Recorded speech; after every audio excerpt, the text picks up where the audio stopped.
Hey guys, Victor here with Lightspeed Construction here in Tazewell, Tennessee.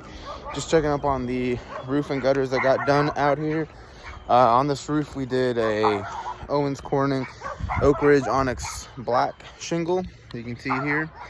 Came out looking real good. Color's real nice. Customer's super happy. Right here, we've got a brand new ridge vent. Make sure to ventilate that roof pretty good. You can see it on that ridge as well. Right here, we built up just a small cricket just to divert the water away from the chimney. Got new flashing on there.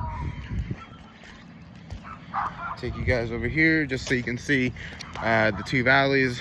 Two valleys got ice and water shield just to protect these vulnerable areas. Got new pipe boot right there. That chimney also got new flashing as well.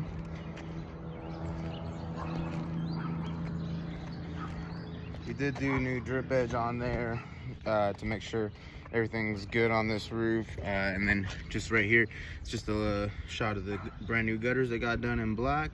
Customer wanted both the roof and gutters in black, so we got it all matched up for them.